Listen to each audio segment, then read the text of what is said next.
In today's biased news, confusion in Russia, Greece gets stuck with the neoliberals again, and the far right claims a small victory in Germany.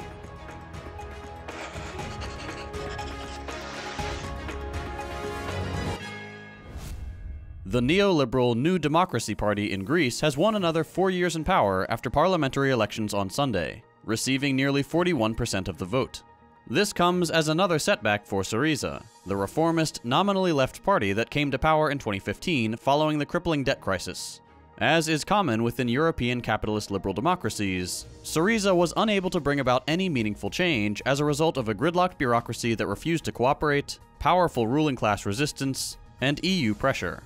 As a result, they've suffered a loss of over 30 seats in parliament. Meanwhile, the Greek Communist Party won nearly 8% of the vote, though various far-right anti-immigrant parties also gained ground. The New Democracy Party is headed by Mitsotakis, a banker from an established family and son of the former prime minister. His political career has been mired by corruption scandals, allegations of wiretapping his rivals, and crackdowns on civil liberties. And the New Democracy Minister for the Interior is known to flirt with the far right, having stated in the previous election, quote, "We will never cede the country to the left. What our grandfathers defended with their rifles, we will defend with our votes. We will make all necessary interventions to ensure that the left never returns to power." This is in reference to the Civil War of 1946 through 49, when the nationalist armies backed by the West imposed an extensive white terror campaign against the Communist Party, which was poised to win an overwhelming victory in the democratic election. The new agenda for Greece follows attempts to increase tourism revenue and deal with the country's credit rating, with no real focus on the daily issues Greeks face from skyrocketing unemployment and inflation and crumbling infrastructure, which caused a deadly train derailment in February of this year. Whether lukewarm social democrats or neoliberals are in power, Greeks will remain at the mercy of a debt crisis they didn't cause and austerity politics they didn't choose, as the ruling class continues to siphon off more and more for themselves. Without a dedicated economic program towards socialism, the fundamental issues of the current Greek crisis will not be solved. In Russia, the defense minister was seen in a video for the first time since the Wagner uprising against his leadership. Meanwhile, Moscow's mayor says security measures in the capital have been lifted and things are returning to normal. On the other side of the story, the criminal case against Wagner founder Prigozhin, accused of organizing the armed mutiny, has not been closed, even though the PMC commander was given guarantees that no case will be brought against him or the troops he deployed during last week's two-day spectacle. Only time will tell what the consequences of these strange events will be on Russia, Wagner, and the Ukraine war, with all sides trying to spin the events to their benefit. In other news, Pride Month isn't equally easy to celebrate in all corners of the world. In Turkey, for example, over 93 people were arrested during the Gay Pride Parade in Istanbul, which was previously banned due to Erdogan's strong anti-LGBT policies. And yes, the reasoning is the usual threat to family values.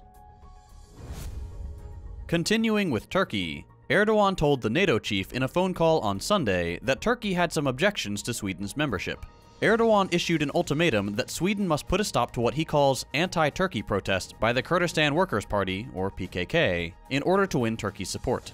The PKK has been labeled a terrorist group by Turkey, the EU, and the United States, and Erdogan has promised to block Sweden's accession into NATO until the protests are put down. In Germany, for the first time, the popular far-right party Alternative for Germany, or AfD, has won a district council election. Voters in the town of Sonneberg, located in former East Germany, elected the AfD candidate in a close runoff. The area has some 57,000 citizens, and is one of the smallest districts in Germany. Still, the AfD victory is a major breakthrough for the far-right party, whose Thuringia branch has been classified as far-right extremist by Germany's Domestic Intelligence Service. Right-wing rhetoric in Germany and throughout the West is on the rise once again. Over in Serbia, anger towards the president and his close ties with tabloid media, which is accused of inciting hatred and promoting violence, has led to widespread protest in the country. The demonstrations gained momentum in May after two separate shooting incidents left a total of 19 people dead. Thousands of people, including members of opposition parties, gathered in Belgrade and other cities for the Serbia Against Violence March. The protests have been ongoing for 8 weeks and have spread to 20 other cities. demanding resignations from the president, the police, and the intelligence services.